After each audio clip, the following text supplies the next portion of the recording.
Good evening. A woman in Dorset says she's lucky to be alive after a fire ripped through a block of flats and shops overnight.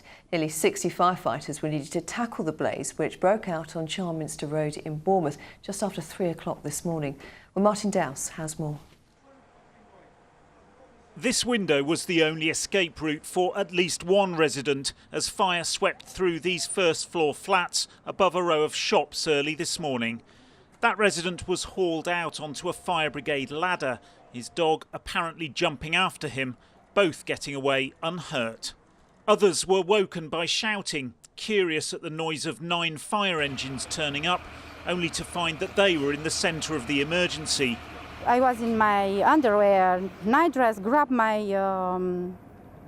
dressing gown, put it on, and somebody from fire brigade was on the corridor. Come on, outside, everybody. All my stuff is there. I have nothing, just my passport. So no clothes, not nothing. The fire's believed to have started accidentally in the kitchen of a ground floor flat and quickly spread from property to property, especially once it got into the roof space. The roof soon collapsed in onto the flats and shops underneath. Fortunately, by then, all 20 or so flat residents were safely out. We were unsure how many people were actually in the buildings because there was quite a few flats. The fire spread was fairly rapid across into the roofs of 2 of the adjoining premises, so the conditions were pretty arduous. We had an aerial ladder platform in attendance, and we were firefighting from there quite a lot of the time. Today, residents were not being allowed back into their flats because the building was deemed too unsafe, with the risk of further ceiling and roof collapse. The businesses too had to remain shut up. The fire service said it'll be able to confirm what caused the blaze once the properties are safe to enter. Martin Dowse, ITV News, Bournemouth. Now, as investigations continue today into the death of a teenager in a tent at the Boomtown Fair in Hampshire, officers also began searching for a missing festival goer. Concern is now growing for 24-year-old Joshua Charters, who was last seen in the early hours of yesterday and didn't return to his tent. Well, he hasn't contacted anyone since the fair ended. It all comes as work got underway to remove 85 cars from the site, which were destroyed by a fire. This now from Kate Bunkle. Yet again, the Boomtown Fair has ended in tragedy. An 18-year-old girl from Buckinghamshire was found unconscious in her tent, and paramedics couldn't save her.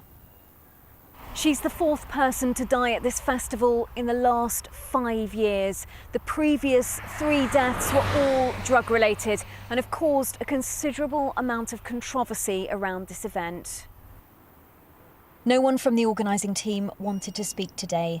But in a statement, they said, "We are absolutely devastated with the news that a festival attendee has tragically passed away. We are now assisting the police, offering our full support as they carry out a full investigation." The Boomtown Fair takes a tough line on drugs and operates a zero-tolerance policy. One festival goer spoke to us about his experience of this year's event. There were certain instances where we did see people either taking drugs or we found certain bags and stuff laying around that people have obviously been using. I believe the police and the security did as much as they could. They're never going to be able to stop everything.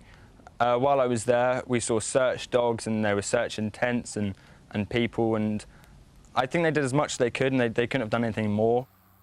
This has already been a difficult year for this festival. On Friday, fire swept through one of the parking areas at the Matterley Bowl, destroying 85 cars. It's now thought it was caused by a discarded cigarette. We filmed over the weekend as people were given the chance to return to see the damage. Today, the burnt wrecks still remain on the site. Almost all of the 60,000 people who came here have now left, and the clean-up operation is underway. Kate Bunkle, ITV News, Winchester. Well, Winchester City Council is the authority in charge of licensing the Boomtown Fair and giving the organisers permission to hold the event. Well, we asked it for its reaction to the weekend's events and what the future now holds for the fair. The licence for future years has already been granted. It could be reviewed depending on the results of any investigation by an authority such as the police or the fire service or one of the other relevant authorities. It very much depends on what they find and what they recommend, and then the licensing authority will take that into account. Hampshire County Council has been fined £100,000 by the Information Commissioner's Office after documents containing personal details of more than 100 people were found in a disused building. Social care files, along with 45 bags of confidential waste, were discovered at Town End House in Havant, where the council's Adults and Children's Services Department were previously based. The council has apologised and says it takes data protection very seriously. One of the aggravating factors for this was the fact that the material was left in the building for over 2 years, which obviously is unacceptable and concerning.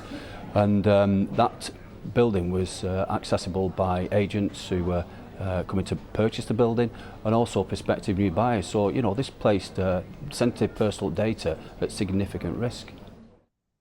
The Coast Guard is asking parents to keep a close eye on their children at the beach after responding to 9 missing children reports yesterday.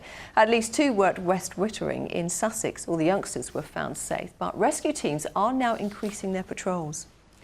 The cost of rail fares for many of the region's train passengers will go up by almost 2% next year. That sparked outrage from unions and anger from commuters having to put up with overcrowded carriages and strikes. Around half of all rail fares are regulated, including season tickets, and prices for some will go up by almost £100. Here's Penny Sylvester. Rail fares are going up again, and passengers today expressed their concern at the news. Not overly happy knowing what the trains are like, never getting a seat, extremely frustrating. Railway fares are so high. Well, they always seem to increase at more than the rate of inflation, so I'd like them to explain why they're keeping on doing that. Passenger numbers have doubled, trains haven't increased, no improvement to the surface, dreadful. Passenger groups say the cost of travelling by train is going up, but in some cases the service is getting worse. If you're paying more and you're getting a better service, you can start to rationalise it. But on the likes of Southern, for instance, who've had an awful time this year, what we should be talking about is compensation and giving money back. Commuters using Southern services have faced delays and cancellations for months. Emma Bryant has been keeping a video diary of her. Fares are going up again, and I think people are very unhappy, and people are at the mercy of Southern Rail because there's no other option. We're calling very strongly for a fare freeze, as well as to strip Govia of the particular franchise here on the Southern Rail. It's simply not working. Protesters were at train stations across the country today. Labour leader Jeremy Corbyn was among them. So we're paying more money in order for great profits to be made by some of the train operating companies. Passengers can expect 1.9% extra on their season tickets next year.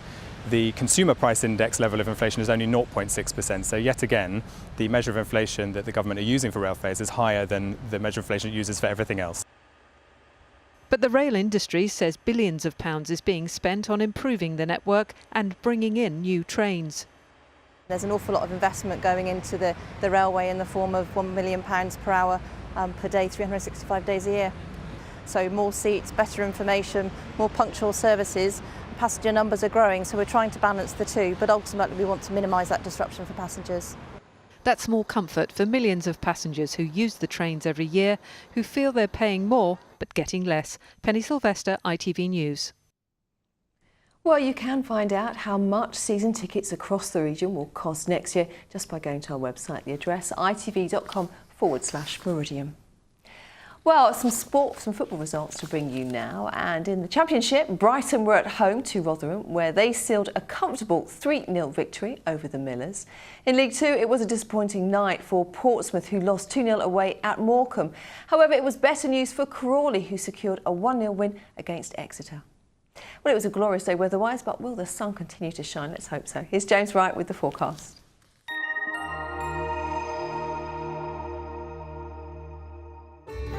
From cold fronts to camping, driving through Europe, Eurotunnel the Shuttle sponsors ITV Meridian weather.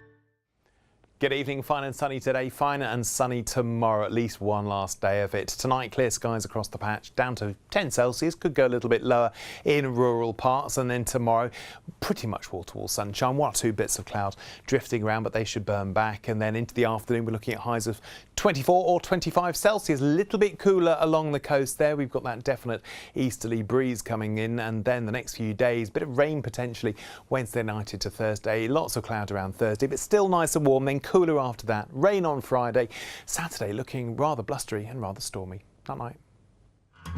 Eurotunnel the Shuttle sponsors ITV Meridian weather.